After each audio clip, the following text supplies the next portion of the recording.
సంశయించడము లేకపోతే అనుమానపడటము, నమ్మకపోవడము అనేది మనము చెప్పవచ్చు. నమ్మకపోవడం, ఒక వ్యక్తిని గురించి మనము నమ్మకపోవడం, సందేహపడము లేదా సంశయించడము అని కూడా ఈ సందేహము అనే పదానికి పర్యాయ పదాలుగా మనము చెప్పవచ్చు. ఈ భూమి మీద లేదా ఈ సమాజంలో మనము చూసినట్లయితే ఇద్దరు వ్యక్తులను జతపరుస్తూ లేదా వారికి పెళ్లి చేస్తూ అంతవరకు వారెవరో ఒకరంటే ఒకరికి తెలియకపోయినప్పటికీ వారిరువురు కలిసి జీవించగలము అనేటువంటి ఒక నమ్మకంతో ఈరోజు సమాజంలో అనేక మంది పెళ్లి చేసుకోవడం మనము చూస్తూనే ఉంటాం. ప్రారంభంలో ఏ ఉద్దేశంతో అయితే వారు ఒకటిగా జత కలిశారో, మేమిద్దరము కలిసి జీవిస్తాము అనేటువంటి నమ్మకంతో జీవితాన్ని కొనసాగించారో, కొంతకాలానికి వారి మధ్య వచ్చినటువంటి మనస్పర్ధలకు, అభిప్రాయ భేదాలకు లేదా కష్టాలకు వారి మధ్య ప్రారంభంలో ఉన్నటువంటి ఆ నమ్మకము కాస్త తొలగిపోయి వారి కాపురాలు ఈరోజు సమాజంలో ఏ విధంగా ఉంటున్నాయో మనము చూస్తూనే ఉన్నాం. అంటే ఒక వ్యక్తిని నమ్మి ఇదిగో తను నాకు జీవితాంతం తోడుంటాడు అని పెళ్లి చేసుకుంటున్నటువంటి అనేక సంబంధాలు ఈరోజు పెటాపంచలైపోతున్నాయి. అవి చెదరిపోతా ఉన్నాయి. ఆ నమ్మకాన్ని చివరి వరకు వాళ్ళు నిలుపుకోలేకపోతున్నారు. అలా సమాజంలో ప్రజలు అనేక మందిని ఈరోజు నమ్ముతారు. ఒక స్నేహితుడని నమ్ముతారు, తల్లిదండ్రులను నమ్ముతారు, ఒక నాయకుడిని నమ్ముతారు, లేకపోతే ఒక సినీ హీరోను నమ్ముతారు. వీరందరూ మోసం చేసినప్పటికీ కూడా మనుషులు వీరిని నమ్మి అనేక మార్లు మోసపోతూనే ఉంటారు. అయినా దేవుడు చెప్పినటువంటి మాట అది వాస్తవం అయినప్పటికీ కూడా మనుషులు ఈరోజు ఆ మాట పట్ల నమ్మకం లేని వారుగా ఉంటూ ఉండడం నిజంగా బాధాకరం అని మనము చెప్పవచ్చు. దేవుని మాట పట్ల ఆయన ఒక మాట చెప్పాడంటే అదే వాస్తవము, అది జరిగి తీరుతుంది, అందులో నువ్వు ఇంకా సందేహపడవలసినటువంటి అవసరం లేదు అని మనసులో దృఢంగా నమ్మవలసినటువంటి మనిషి ఈరోజు దేవుని మాటల పట్ల నమ్మకం లేనివాడిగా, సందేహపడేటువంటి వ్యక్తిగా ఉంటున్నారు. ఈరోజు అనేక మంది దేవుని దగ్గరకు వస్తూ వారి కష్టాలను, వారి బాధలను, వారి కుటుంబంలో వచ్చినటువంటి సమస్యల కోసమే దేవుని దగ్గరకు వస్తా ఉన్నారు. కానీ నిజంగా నువ్వు దేవుణ్ణి దగ్గరకు ఏ విధంగా రావాలో, ఆయనను ఏమి అడగాలో అనే విషయం కూడా మనిషికి తెలియకుండా దేవుని సన్నిధిలోకి వస్తా ఉన్నాడు. నిజంగా నువ్వు దేవుని దగ్గరకు వస్తున్నావంటే నువ్వు దేవుణ్ణి ఏ విధంగా నమ్మాలంటే పౌలు గారు హెబ్రీయులకు పత్రికను రాస్తూ చెబుతున్నటువంటి మాటను మనం ఒకసారి చూస్తే, హెబ్రీయులకు రాసినటువంటి పత్రిక 11వ అధ్యాయము 6వ వచనంలోని 2వ మాట, దేవుని యొద్దకు వచ్చువాడు ఆయన ఉన్నాడనియు తన్ను వెదకు వారికి ఫలము దయచేయువాడనియు నమ్మవలెను కదా. ఆయన ఉన్నాడు అనే విషయం ముందుగా మీరు నమ్మాలి. నువ్వు ఏదడిగినా లేకపోతే నీ అవసరాలను తీర్చగలడు అనేటువంటి ఒక నమ్మకం ముందుగా నీలో రావాలి. ఈరోజు మనుషులు ఆ విధంగా లేరు. ఒక చిన్న కష్టం వచ్చిందనుకోండి, దేవుడే నిజంగా ఉంటే నాకు ఈ బాధలు ఎందుకు, ఈ కష్టాలు ఎందుకు, ఈ ఇబ్బందులు ఎందుకు అని దేవుణ్ణే ప్రశ్నిస్తా ఉంటారు. దేవుని దగ్గరకు వచ్చి కూడా మనం ఆ విధంగా అంటున్నాము, ఆ విధంగా చెబుతున్నాము అని అంటే నిజంగా మనం దేవుని దగ్గరకు ఏ విధంగా వచ్చాము, ఆయనను మనము ఎలా విశ్వసించాము అనేది మనల్ని మనము ప్రశ్నించుకోవాలి. మనకు ఏది పొదువైనా సరే ఆయనను అడగమంటున్నాడు. మరి ఆయన అడిగితే ఇస్తాడా, మరి దేవుణ్ణి నువ్వు అడిగితే ఇస్తాడా అనే ప్రశ్నకు మనము బైబిల్లో ఒకవేళ సమాధానం వెలిగితే యాకోబు రాసినటువంటి పత్రికలో మనము చూస్తే 1వ అధ్యాయము, యాకోబు రాసినటువంటి పత్రిక 1వ అధ్యాయము 5వ వచనంలో నుండి కొద్ది మాటలు చూద్దాం. మీలో ఎవరికైనాను జ్ఞానము కొదువగా ఉన్న ఎడల అతడు దేవుని అడుగవలెను, అప్పుడది అతనికి అనుగ్రహింపబడును. మీలో ఎవరికైనా జ్ఞానము తెలివి తక్కువగా ఉందా? ఒకవేళ నీకు తెలివి తక్కువగా ఉన్నట్లయితే, జ్ఞానం కొదువగా ఉన్నట్లయితే నువ్వు దేవుణ్ణి అడుగు, అప్పుడు అది ఆయన నీకు అనుగ్రహిస్తాడు. మరి నువ్వు ఎలా అడగాలో కూడా చెబుతా ఉన్నాడు. అప్పుడు అది అతనికి అనుగ్రహింపబడును.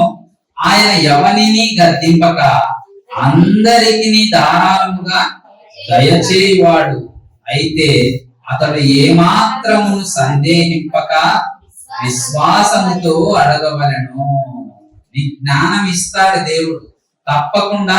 ఆయన గద్దింపు లేకుండానే, నేను గద్దించకుండా నీకు ఆ జ్ఞానాన్ని దయచేస్తాను, ఇస్తాను అని దేవుడు చెబుతా ఉన్నాడు. కానీ నువ్వు అడిగే ముందు ఎలా అడగాలంటే, నువ్వేమీ సందేహించకుండా, నీకు ఏ విధమైనటువంటి డౌట్, అనుమానం అనేది నీకు ఉండకూడదు. నువ్వు అడుగుతూ ఉన్నప్పుడు దేవుణ్ణి ఏ మాత్రము నువ్వు సంశయించకుండా ఆయనను అడగాలి అని దేవుని మాట సెలవిస్తా ఉంది. కనుక మనం ఏ విషయంలోనైనా ఆయనను అడుగుతూ ఉన్నట్లయితే ముందుగా దానిని ఆయన దయచేయగలడు, ఆయన ఇస్తాడు, ఆయనకు అసాధ్యమైనది ఏది లేదు అనేటువంటి ఒక నమ్మకంతో మనము దేవుని సన్నిధిలో అడగాలి. అలా లేకుండా ఈరోజు అనేక మంది సందేహిస్తా ఉన్నారు, సందేహపడుతూ దేవుని దగ్గరకు వస్తా ఉన్నారు. కనుక అటువంటి వారిని చూసి, అటువంటి వారి కోసము యూదా గారు రాసినటువంటి పత్రికలో ఒక చక్కని మాట రాయబడింది. మనం చూసినట్లయితే యూదా రాసినటువంటి పత్రిక, అందులో ఒకే ఒక అధ్యాయం ఉంటుంది, 22వ వచనము. సందేహపడు వారి మీద కనికరము చూపుడి. సందేహపడేటువంటి వారి మీద కనికరము చూపండి. ఎందుకంటే వాళ్ళు సందేహిస్తున్నారు, అనుమాన పడతా ఉన్నారు.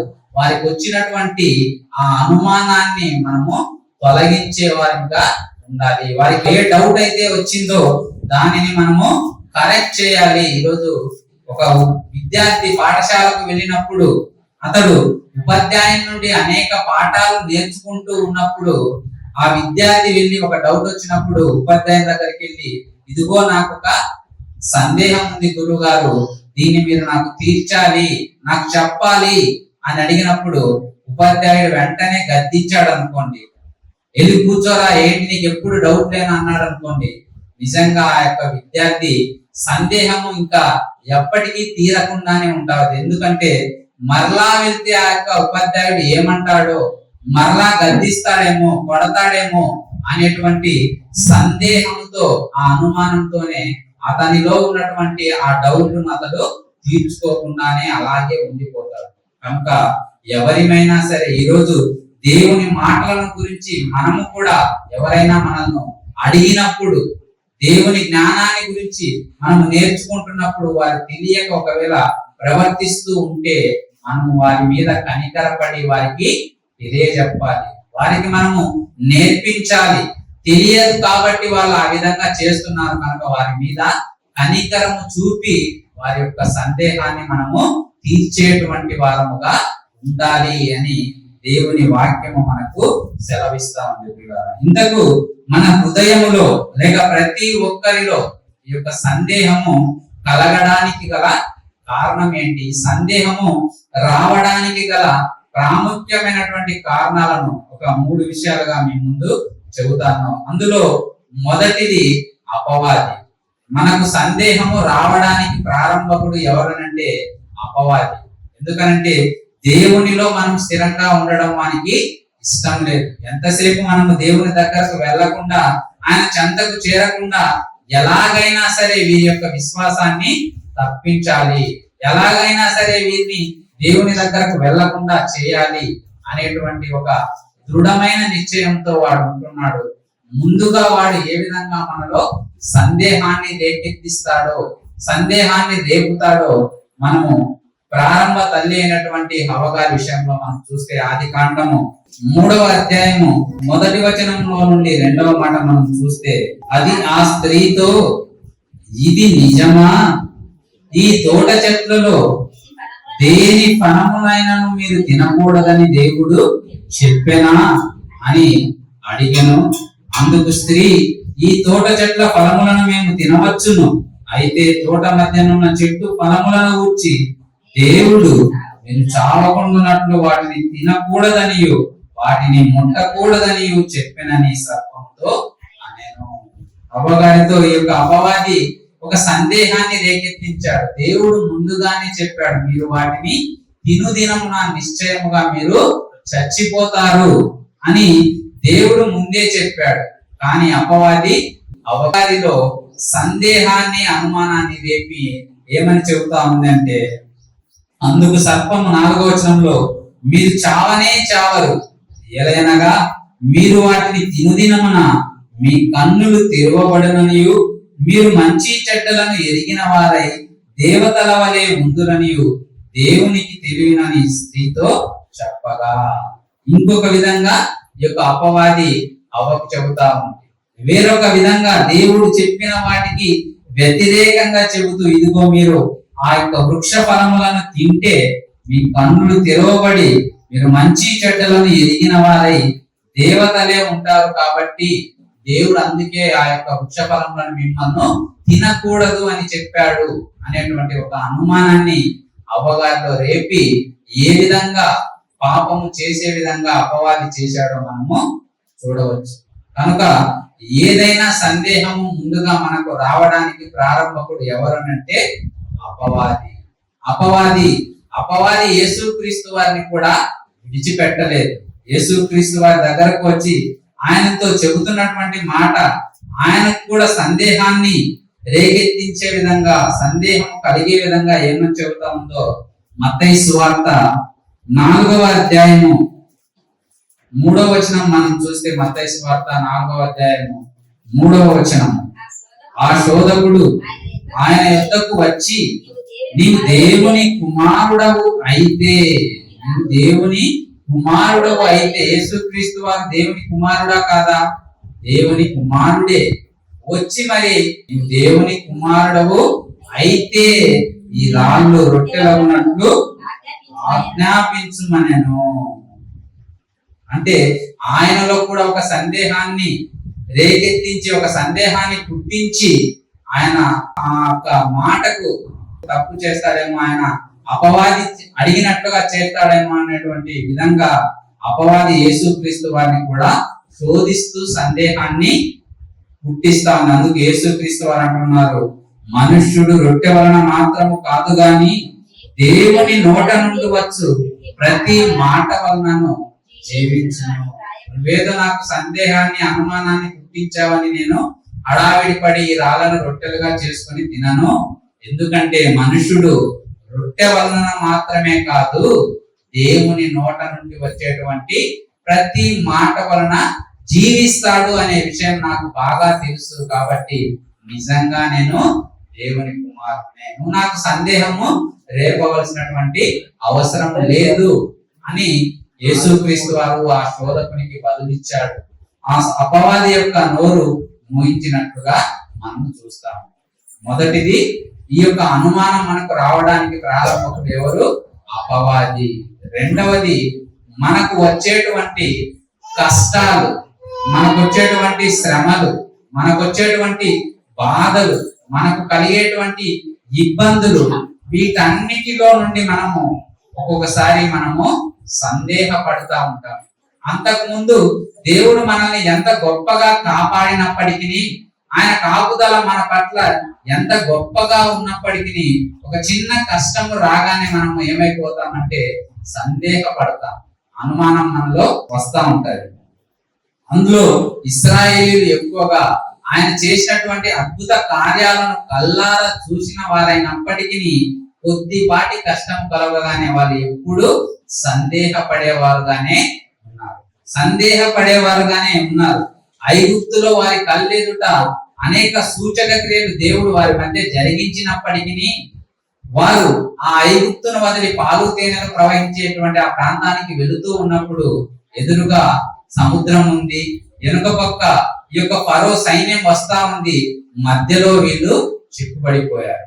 నిజంగా ఆ యొక్క సందర్భాన్ని, ఆ కష్టాన్ని చూసి వాళ్ళు ఏమంటున్నారో మనము నిర్గమాకాండంలో చూసినట్లయితే, నిర్గమాకాండము 14వ అధ్యాయము 9వ వచనం నుండి చూస్తే, ఐగుప్తీయులు అనగా ఫరో రథముల గుర్రములన్నీ అతని గుర్రపు రౌతులు అతని దండులు వారిని తరిమి బయల్సేపోను ఎదుటనున్న పీహా హీరోతునకు సమీపమైన సముద్రము దగ్గర వారు దిగి ఉండగా వారిని కలుసుకున్నది.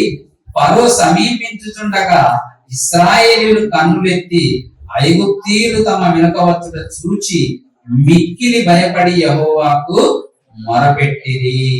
అంతటా వారు మోషేతో, ఐగుప్తులో సమాధులు లేవని ఈ అరణ్యంలో చచ్చుటకు మమ్మును రప్పించితివా?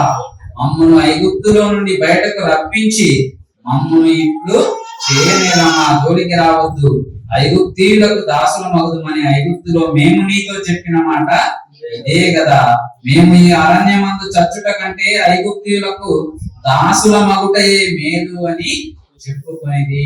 కష్టం రాగానే అంతవరకు వారిని గొప్పగా కాపాడినటువంటి దేవుణ్ణి వాళ్ళు మర్చిపోయారు. ముందున్నటువంటి ఆ సముద్రాన్ని చూసి అందులోకి వెళ్తే చచ్చిపోతామేమో, లేకపోతే వెనకున్నటువంటి సైన్యం వచ్చి మమ్మల్ని చంపేస్తాదేమో అనేటువంటి ఆ భయముతో వాళ్ళు అంతకు ముందు నా నమ్మకాన్ని కాస్త దేవుని పట్ల విడిచిపెట్టిన వారై ఆ భయముతో, ఆ కష్టంతో వాళ్ళు చావు భయం వారిలో కలిగి ఏమంటున్నారంటే, ఇదిగో మేము ఐగుప్తులోనే చచ్చిపోయినా బాగుండేది, ఆ ఐగుప్తులే లేకపోతే మేము వారికి దాసులుగా ఉన్నా మంచిగా ఉండేది, మేము బ్రతికే వారిని, కానీ నువ్వు ఇప్పుడు మమ్మల్ని ప్రాంతానికి తీసుకొని వచ్చి మమ్మల్ని చంపడానికి తెచ్చావా అని మోషేతో అంటున్నప్పుడు మోషే గారు అంటున్నారు 13వ వచనంలో, అందుకు మోషే, భయపడకుడి, యెహోవా మీకు నేడు కలుగజేయు రక్షణను మీరు ఊరక నిలుచుండి చూడుడి. మీరు నేడు చూచిన ఐగుప్తీయులను ఇక మీదట మరి ఎన్నడను చూడరు. యెహోవా మీ పక్షమున యుద్ధం చేయును, మీరు ఊరకయే ఉండవలనని ప్రజలతో చెప్పాను. ఎందుకు మీరు సందేహపడుతున్నారు? ఎందుకు మీరు భయపడుతున్నారు? అంత ముందు వరకు మిమ్మల్ని కాపాడినటువంటి ఆ దేవుని యొక్క రక్షణను మీరు పొంది కూడా ఎందుకు భయపడుతున్నారు? కాబట్టి మీరు కాముగా ఉండండి, ఊరకనే మీరు నిలబడి చూడండి. ఇదిగో ఎవరైతే మీ మీదికి వస్తున్నారో ఆ యొక్క ఐగుప్తు సైన్యం ఇక మీదట మీరు చూడరు. యెహోవా దేవుడు మీ పక్షాన మన పక్షాన ఈరోజు వారితో యుద్ధం చేస్తారు, మీరు ఊరకయ్యే ఉండవలని ప్రజలతో చెప్పాను.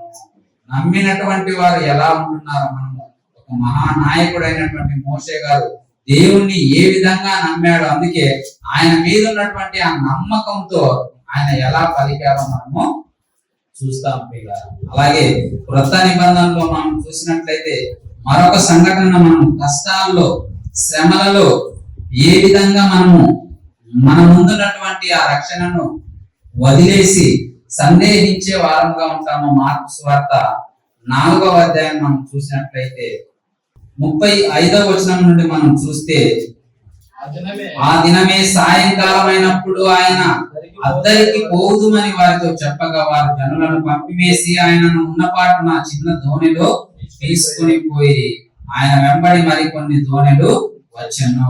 వారు ఆ యొక్క దోణెల్లో ప్రయాణం చేస్తా ఉన్నప్పుడు సడన్ గా అక్కడ తుఫాను వచ్చింది. ఆ దోణి మీద అలలు కొట్టడం చేత ఆ దోణి నిండిపోయి దాని మీదకి ప్రమాదం వచ్చినట్లుగా వాళ్ళు చూసి భయపడిపోతారు. యేసుక్రీస్తు వారేమో ఆ యొక్క దోణి అమరమున తలగడ మీద తలబాల్చుకుని నిద్రించుతుండెను. వారు ఆయనను లేపి, బోధకుడా, మేము నశించిపోతున్నాము, నీకు చింత లేదా అని ఆయనతో అనేది. బోధకుడా, నీకు చింత లేదా? ఇదిగో ఒకవైపు ఈ దోణిలోకి నీళ్ళు వచ్చే, ఇవి నీళ్ళు ఎక్కువగా చేరితే మేము ప్రమాదంలో పడతాము, మనం అందరం చచ్చిపోతాము, నీకు ఏ విధమైనటువంటి చింత లేదా, మేము చనిపోతాము అనేటువంటి బాధ లేదా అని పడుకున్నటువంటి తలవాల్చుకొని ఆయన నిద్రించుతున్నటువంటి యేసుక్రీస్తు వారిని వీరు లేపి ఆయనతో ఆ మాట చెప్పినప్పుడు యేసుక్రీస్తు వారు లేచి వెంటనే ఏం చేశారంట? అందుకు ఆయన లేచి గాలిని గద్దించి నిశ్శబ్దమై ఊరకుండుమని సముద్రముతో చెప్పగా గాలి అణిగి నిమ్మలమాయను. అప్పుడు ఆయన, మీరెందుకు భయపడుచున్నారు? మీరింకను నమ్మిక లేక ఉన్నారా అని వారితో చెప్పాను. మీరెందుకు ఇంకా నమ్మలేకపోతున్నారు? సందేహపడేటువంటి వారుగానే ఇంకా మీరు ఎందుకు ఉన్నారు? మీరు ఇంకా నమ్మకం కలగలేదా? మీతో ఉన్నవారు ఎవరో మీరు ఇంకా గ్రహించలేదా? ఎందుకు మీరు నమ్మని వారుగా ఉంటున్నారు అని యేసుక్రీస్తు వారు ఆ శిష్యులను గద్దించినట్లుగా, వారిని మందలించినట్లుగా మనము చూస్తాం పిల్లలు. కనుక శ్రమలు వచ్చినప్పుడు, కష్టాలు, ఇబ్బందులు, బాధలు మనకు ఎదురైనప్పుడు మన జీవితంలో కూడా మనము సందేహించే వారముగా ఉండకూడదు. ఎందుకంటే ఆ సమయంలోనే మనం ఇంకా ఎక్కువగా దేవుని మీద నమ్మకం కలిగిన వారముగా ఉండాలి. ఎందుకంటే జీవితంలో సుఖ దుఃఖాలను, కష్ట సుఖాలను దేవుడే జతపరిచాడు. కొద్ది రోజులు కష్టాలు, కొద్ది రోజులు సుఖాలు జీవితంలో మామూలే. కానీ వాటిని చూసి మనము దేవుని మీద నమ్మకం లేని వారముగా ఉండకూడదు. మనము ఆ ప్రకారంగా ఉండకూడదు. మూడవది, మనలో ఉన్నటువంటి అల్ప విశ్వాసమే. దేవుని పట్ల మనకున్నటువంటి ఆ అల్ప విశ్వాసమే మనలో సందేహాలు రేకెత్తించే విధంగా ఉంటుంది. మనలో ఉన్నటువంటి ఆ నమ్మకం ఏదైతే ఉందో అది మనలో సందేహాన్ని పుట్టిస్తుంది అని మీరు గ్రహించాలి. కనుక మనం ఎప్పుడు అల్ప విశ్వాసముతో, కొద్దిపాటి నమ్మకంతో మనము దేవునిని విశ్వసించే వారముగా ఉండకూడదు. నువ్వు నమ్మితే ఆయన ఎలా నమ్మాలో మనము హెబ్రీయులకు రాసిన పత్రికలో మనము చదువుకున్నాం. ఆయన ఉన్నాడు, మనకు తోడుగా ఆయన ఉన్నాడు, ఆయన చూసుకుంటాడు, ఆయనే నన్ను రక్షిస్తాడు అనే విధంగా మనము దేవుని మీద ఆధారపడి ఉండాలి. మరొక సందర్భాన్ని మత్తయి సువార్తలో మనము చూసినట్లయితే, మత్తయి సువార్త 14వ అధ్యాయము 25వ వచనం నుండి మనం చూస్తే, యేసుక్రీస్తు వారు ఆ సముద్రం మీద నడుస్తూ ఉన్నప్పుడు శిష్యులు, అందులో ప్రధానంగా పేతురు గారు, ఆయన సముద్రం మీద నడవడం చూచి, ప్రభువా నేను కూడా నడుస్తాను, మీరు ఏ విధంగా సముద్రం మీద నడిచారో నేను కూడా నడుస్తాను అన్నప్పుడు యేసుక్రీస్తు వారు పేతురును ఆ సముద్రం మీద నడవమన్నప్పుడు ఆయన నడుస్తారు. కానీ కొంత దూరం వచ్చేసరికి ఆయనలో అల్ప విశ్వాసము, ఆ అల్ప విశ్వాసం వలన ఏమైంది అనే విషయాన్ని మనం మత్తయి సువార్త 14వ అధ్యాయము 25వ వచనం నుండి మనం చూస్తే, రాత్రి 4వ జామున ఆయన సముద్రము మీద నడుచుచు వారి యొద్దకు వచ్చెను. ఆయన సముద్రము మీద నడుచుట శిష్యులు చూచి తొందరపడి భూతమని చెప్పుకొని భయము చేత కేకలు వేసిరి. ఆయన వస్తూ ఉంటే, సముద్రం మీద నడుస్తూ ఉంటే వాళ్ళు ఏమనుకున్నారంట? భూతము. సముద్రం మీద ఏది అలా మనిషిలాగా నడవడం సాధ్యం కాదు కదా. కనుక మనకు కనబడకుండా నడుస్తున్నటువంటి ఆ యొక్క వ్యక్తి భూతము అని చెప్పుకొని వాళ్ళు భయము చేత కేకలు వేశారంట. వెంటనే యేసు ధైర్యము తెచ్చుకొనడి, నేనే, భయపడకుడని వారితో చెప్పగా, పేతురు, ప్రభువా నీవే అయితే నీళ్ళ మీద నడిచి నీ యొద్దకు వచ్చుటకు నాకు సెలవిమ్మని ఆయనతో అనెను. ఆయన రమ్మనగానే పేతురు దోణి దిగి యేసునొద్దకు వెళ్ళుటకు నీళ్ళ మీద నడిచెను. గాని గాలిని చూచి భయపడి మునిగిపోసాగి, ప్రభువా నన్ను రక్షించుమని కేకలు వేశాను. వెంటనే యేసు చెయ్యి చాపి అతని పట్టుకొని, అల్ప విశ్వాసి, ఎందుకు సందేహపడితివని అతనితో చెప్పాను. ఎందుకు నువ్వు సందేహపడ్డావు? గాలిని చూసి భయపడ్డావు ఎందుకు? అంతకు ముందు ఉన్నటువంటి విశ్వాసం నీలో ఏమైపోయింది? ఎందుకు నువ్వు అల్ప విశ్వాసిగా మారావు? నువ్వు అల్ప విశ్వాసివి కాక విశ్వాసిగా ఉండిన ఎడల నీవును కూడా నావలే ఆ నీటి మీద నడిచేవాడివి కదా అని పేతురుతో యేసుక్రీస్తు వారు చెప్పినటువంటి సందర్భాన్ని మనము జ్ఞాపకం చేసుకున్నట్లయితే, మనము కూడా అల్ప విశ్వాసం గల వారిగా ఉండకూడదు. మనము స్థిరంగా దేవుణ్ణి నమ్మాలి. మన విశ్వాసం దేవుని యందు చాలా బలమైనదిగా ఉండాలి. కనుక సందేహం మనలో రావడానికి ప్రధానంగా ఈ మూడు విషయాలను మనం జ్ఞాపకం చేసుకోవచ్చు. అందులో మొదటిది, అపవాది మనల్ని సందేహపడే విధంగా చేస్తాడు. రెండవది, మనకు వస్తున్నటువంటి కష్టాలు, శ్రమలు, బాధలు, ఇబ్బందులు, ఇవన్నీ కూడా మనల్ని మనము దేవుణ్ణి సందేహపడే విధంగా చేస్తాయి. మూడవది, మనకున్నటువంటి అల్ప విశ్వాసం కూడా మనల్ని సందేహపడే విధంగా చేస్తాది అని మనము మరచిపోకూడదు. మరి ఈ సందేహము మనలో రాకుండా ఉండాలంటే క్రైస్తవుడిగా నీవు ఏ విధంగా ఉండాలి? ఒక క్రైస్తవుడిగా, క్రీస్తును ధరించుకున్నటువంటి వ్యక్తిగా నీవు ఏ విధంగా ఉండాలి అనేటువంటి విషయాన్ని మరొక 3 విషయాలను మీ ముందు చెబుతాను. అందులో మొదటిది స్థిరమైనటువంటి విశ్వాసము. ప్రతి క్రైస్తవుడికి ప్రాముఖ్యంగా ఉండవలసినది విశ్వాసము, నమ్మకం. ఎందుకంటే క్రైస్తవుని యొక్క జీవితమే విశ్వాసము మీద ఆధారపడి ఉంటుంది అని మీరు ముందుగా తెలుసుకోవాలి. విశ్వాసం నువ్వు నమ్మడమే. ఎలా అబ్రహాము గారు దేవుని నమ్మారో మనము చూసినట్లయితే హెబ్రీయులకు రాసినటువంటి పత్రికలో పౌలు గారు వివరిస్తూ 11వ అధ్యాయము ప్రారంభం నుండి కొన్ని మాటలు మనం చూస్తే, విశ్వాసం అన్నది నిరీక్షింపబడు వాటి యొక్క నిజ స్వరూపమును అదృశ్యమైనవి ఉన్నవంటకు రుజువును అయి ఉన్నది. కనబడనివి కూడా ఉన్నాయి అని నువ్వు నమ్మాలి. అదే క్రైస్తవుని యొక్క విశ్వాసము. ఆ విశ్వాసము నీలో స్థిరమైనదిగా ఉండాలి, నీలో అది బలమైనదిగా ఉండాలి. నువ్వు సందేహపడే విధంగా చేయకూడదు. ఒక పేతురులాగా నువ్వు అల్ప విశ్వాసిగా ఉండకూడదు. నువ్వు ఏదైతే చూస్తున్నావో లేకపోతే చూడక నువ్వు దేన్నైతే నమ్ముతున్నావో అది నిజంగా ఉంది, అది దేవుడు ఆల్రెడీ మన నిమిత్తం చేసి ఉంచాడు అని నువ్వు నమ్మేటువంటి వ్యక్తిగా నువ్వు ఉండాలి. కనుక నీ విశ్వాసము దేవునిలో బలమైనదిగా ఉండాలి. ఒక సందర్భాన్ని, అటువంటి సందర్భాన్ని మనము సువార్తల్లో చూసినట్లయితే, మార్కు సువార్త యేసుక్రీస్తు వారు తన శిష్యులతో చెబుతున్నటువంటి ఒక సందర్భాన్ని మనం చూసినట్లయితే, మార్కు సువార్త 11వ అధ్యాయము 20వ వచనము, వృద్ధున వారు మార్గమున పోచుండగా ఆ అంజూరపు చెట్టు వేలు మొదలుకొని ఎండి ఉండుట చూచిరి. అప్పుడు పేతురు ఆ సంగతి జ్ఞాపకమునకు తెచ్చుకొని, బోధకుడా, ఇదిగో నీవు శపించిన అంజూరపు చెట్టు ఎండిపోయెను అని ఆయనతో చెప్పాను. ఒకానొక సందర్భంలో యేసుక్రీస్తు వారు ఆ మార్గంలో ప్రయాణం చేస్తూ ఆ అంజూరపు చెట్టు ఫలాలు లేకుండా ఉన్నప్పుడు యేసుక్రీస్తు వారిని ఆ యొక్క చెట్టును, ఆ అంజూరపు చెట్టును శపించడము ఒకానొక సందర్భంలో అది జరిగిపోయింది. అది జరిగిపోయిన సందర్భము తిరిగి వీళ్ళు ఆ మార్గంలో వెళ్తా ఉన్నప్పుడు ఆ చెట్టు ఉండడము ఈ యొక్క పేతురు గారు చూశారు. అప్పుడు విన్నారు యేసుక్రీస్తు వారు ఎప్పుడైతే అంజూరపు చెట్టును చూసి శపించారో అప్పుడు ఆ మాట విన్నారు. కానీ అది ఎండిపోతాది అని నిజంగా ఆయన విశ్వసించలేకపోయారు.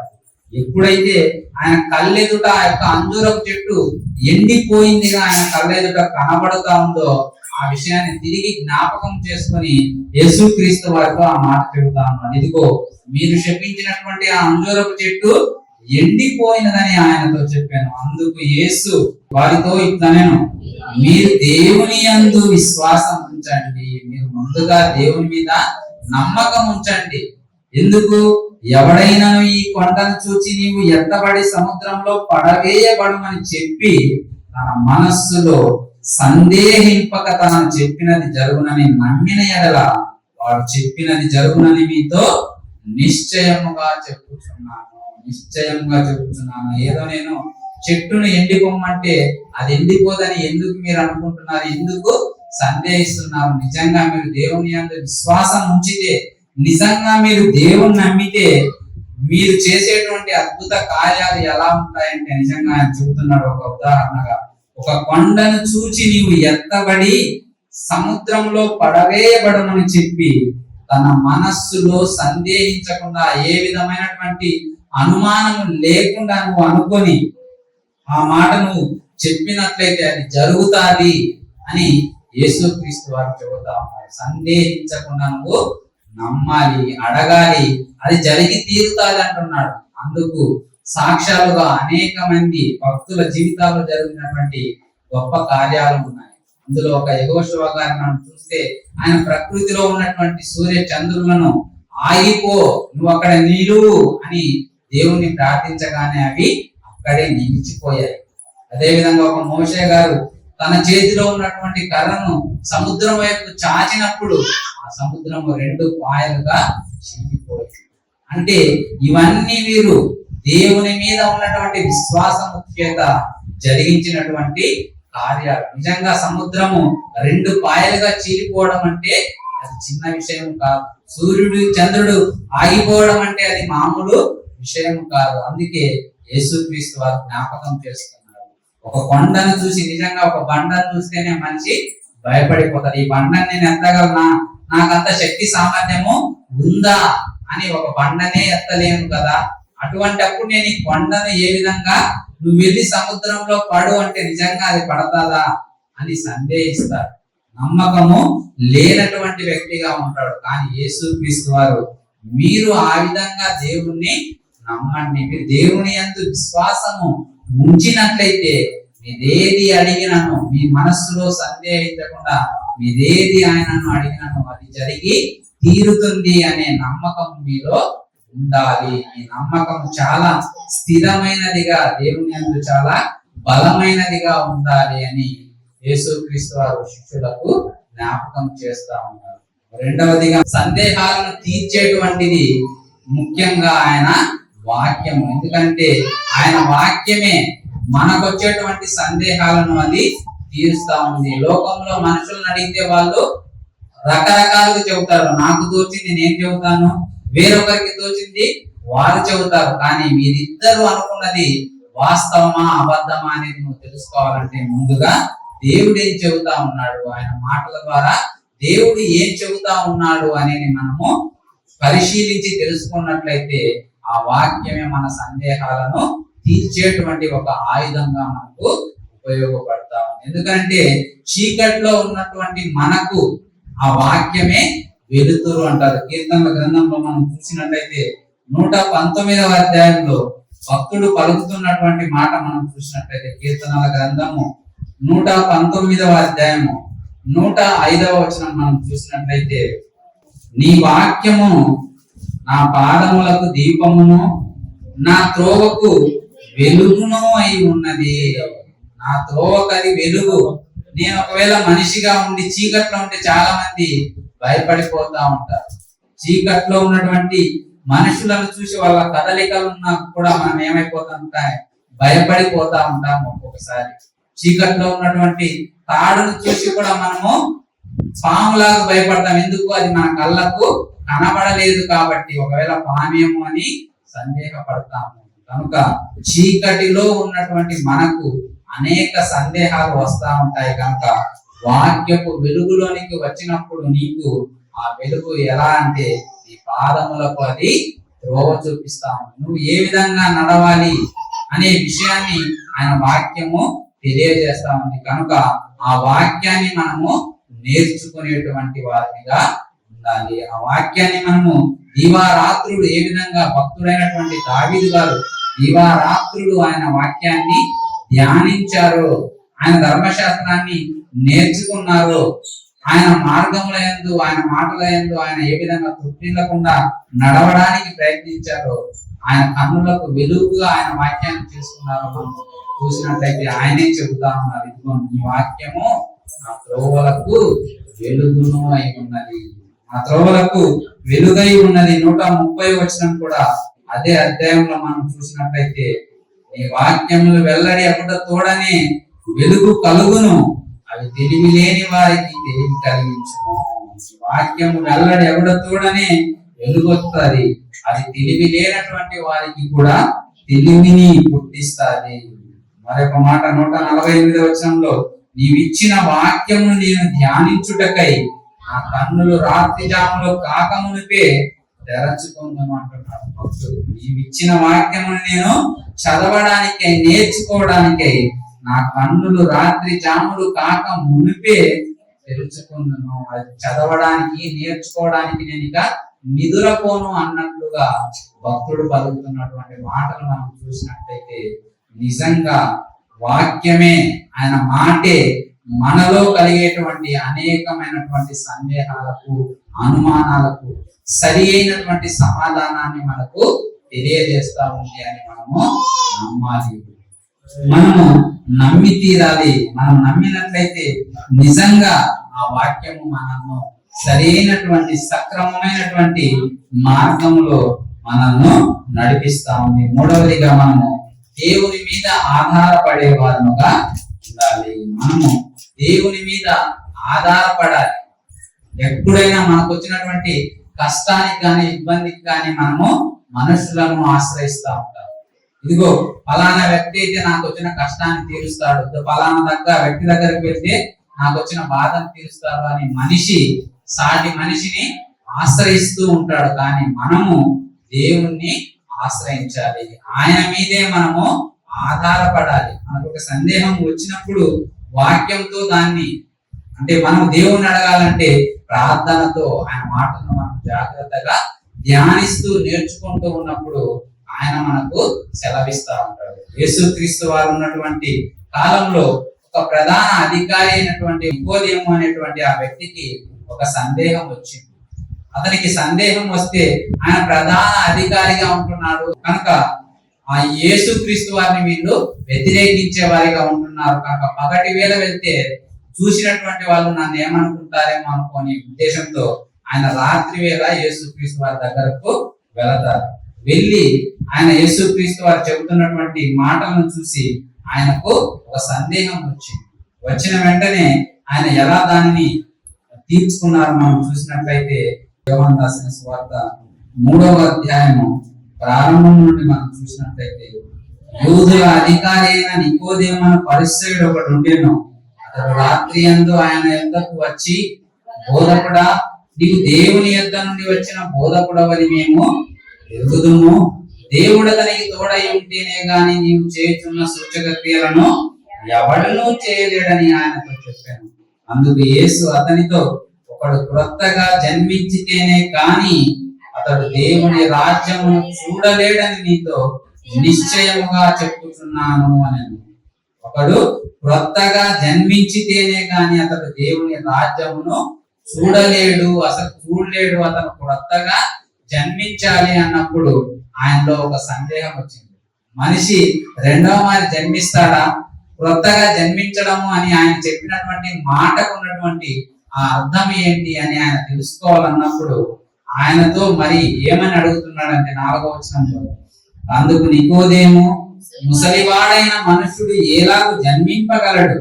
రెండవ మారు తల్లి గర్భమందు ప్రవేశించి జన్మింపగలడా అని ఆయనను అడుగగా, మరలా మరొక వ్యక్తి ఏ విధంగా జన్మించగలడు? రెండవ మారి తల్లి గర్భమందు ప్రవేశించి జన్మిస్తాడా అని యేసుక్రీస్తు వారిని అడిగితే ఆయన అంటున్నారు, ఒకడు నీటి మూలముగాను ఆత్మ మూలముగాను జన్మించితే గాని దేవుని రాజ్యములో ప్రవేశింపలేడని నీతో నిశ్చయముగా చెప్పుచున్నాను. శరీర మూలముగా జన్మించినది శరీరమును, ఆత్మ మూలముగా జన్మించినది ఆత్మయు నయ్యున్నది. మీరు క్రొత్తగా జన్మింపవలనని నేను మీతో చెప్పినందుకు ఆశ్చర్యపడవద్దు. నేను చెప్పినటువంటి మాటకు మీరు ఆశ్చర్యపోవద్దు. ఎందుకంటే ఒకరు క్రొత్తగా జన్మించాలంటే మీరు తల్లి గర్భంలో నుండి మనిషి జన్మించాలి అని మీరు అనుకుంటున్నారు. కానీ ఒకడు నీటి మూలముగాను ఆత్మ మూలముగాను జన్మించితేనే గాని వాడు దేవుని రాజ్యములో ప్రవేశింపలేడు అంటున్నాడు.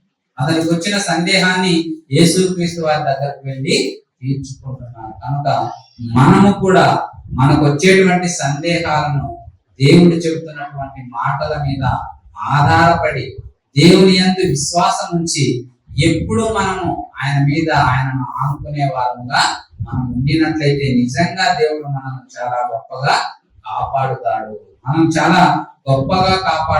అలా గొప్పగా దేవుడు చేత కాపాడబడినటువంటి ఒక వ్యక్తి భక్తుడైనటువంటి దావీదు గారు కీర్తనల గ్రంథంలో రాస్తూ ఆయన పలికినటువంటి మాటను మనం చూస్తే, కీర్తనల గ్రంథము 26వ అధ్యాయము ప్రారంభ వచనంలో నుండి చూస్తే, యెహోవా, నేను యథార్థవంతుడనై ప్రవర్తించుచున్నాను, నాకు తీర్పు తీర్చుము. ఏమీ సందేహపడకుండా యెహోవా యందు నేను నమ్మిక ఉంచి ఉన్నాను. ఏమీ సందేహం లేదు. నాకు దేవుని మీద ఎటువంటి అనుమానమే లేదు. నేను ఆయన ఎలా నమ్మానంటే ఏ విధమైనటువంటి సందేహం లేకుండా నేను దేవుణ్ణి నమ్మి ఉన్నాను, ఆయన మీద నమ్మకము ఉంచి ఉన్నాను అని భక్తుడైనటువంటి దావీదు గారు చెబుతున్నటువంటి మాటలు మనం చూస్తే నిజంగా ఆశ్చర్యం వేస్తుంది. ఎందుకు ఆయన అంత గొప్పగా దేవుని గురించి చెప్పగలిగారంటే దేవుడు ఆయనను ఆ విధంగా కాపాడాడు. ఆయనకు వచ్చినటువంటి కష్టాలలో నుండి, ఆయనకు కలిగినటువంటి ఆ శ్రమలలో నుండి, ఆయనకు ఏ విధంగా అనేక విధమైనటువంటి కీడులు వచ్చినప్పటికీ ఆయన ఎప్పుడు దేవుని మీద ఆధారపడ్డారు. దేవుడే నన్ను కాపాడతాడు, ఆయనను నేను ఆనుకొని ఉంటే చాలు, నాకు రక్షణ, ఆయనే నన్ను కాపాడుతాడనేటువంటి ఒక దృఢమైనటువంటి నమ్మకంతో భక్తుడైనటువంటి దావీదు గారు ఉండడం మనం చూస్తాం. 18వ అధ్యాయం కీర్తనల గ్రంథంలో చూస్తే నిజంగా దావీదు గారు పలికినటువంటి ఆ మాట మనం చూసినట్లయితే కీర్తనల గ్రంథం 18వ అధ్యాయం ప్రారంభ వచనం నుండి చూస్తే, యెహోవా నా బలమా, నేను నిన్ను ప్రేమించుచున్నాను, యెహోవా నా శైలము, నా కోట, నన్ను రక్షించువాడు, నా కేడెము, నా రక్షణ శృంగము, నా ఉన్నత దుర్గము, నా దేవుడు, నేను ఆశ్రయించి ఉన్న నా దుర్గము.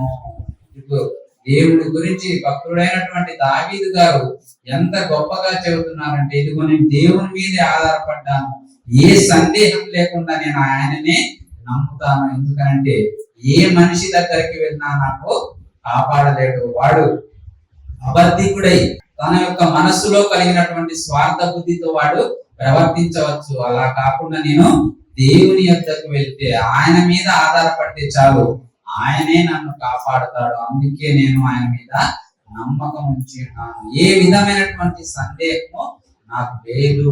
అందుకే నేను ఆయనను ఆ విధంగా నమ్మగలుగుతున్నాను అని భక్తుడైనటువంటి దావీదు గారు చెబుతున్నటువంటి మాటలే మనకు స్ఫూర్తిగా తీసుకోవాలి.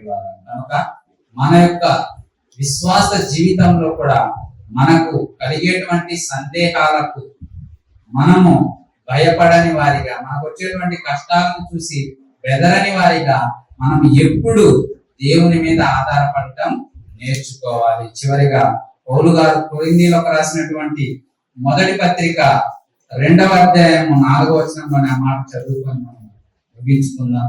మీ విశ్వాసము మనుష్యుల జ్ఞానమును ఆధారం చేసుకొనక దేవుని శక్తిని ఆధారం చేసుకొని ఉండవలనని నేను మాట్లాడినను, సువార్త ప్రకటించినను, జ్ఞానయుక్తమైన తీయని మాటలను వినియోగింపక పరిశుద్ధాత్మయు దేవుని శక్తియు కనపరచు దృష్టాంతములని బోధించుచున్నాము. మీరు మీ విశ్వాసము మనుషులకు వచ్చేటువంటి జ్ఞానమును ఆధారం చేసుకునే విధంగా ఉండకూడదు. మీ నమ్మకం దేవుని శక్తిని ఆధారం చేసుకొని ఉండాలి. అప్పుడే మీకు ఏ విధమైనటువంటి సందేహాలు రావు, ఏ విధమైనటువంటి అనుమానాలు రావు.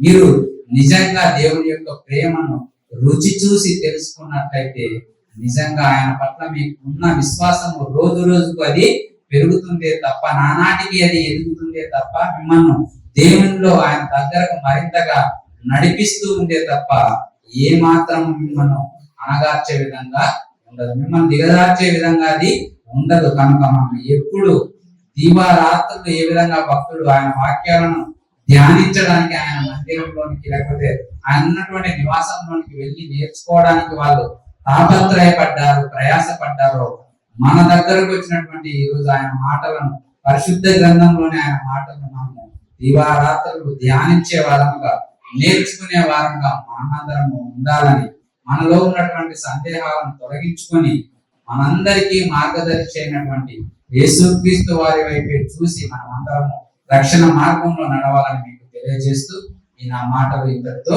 ముగిస్తూ ఉన్నాను. అందరికీ సెలవు.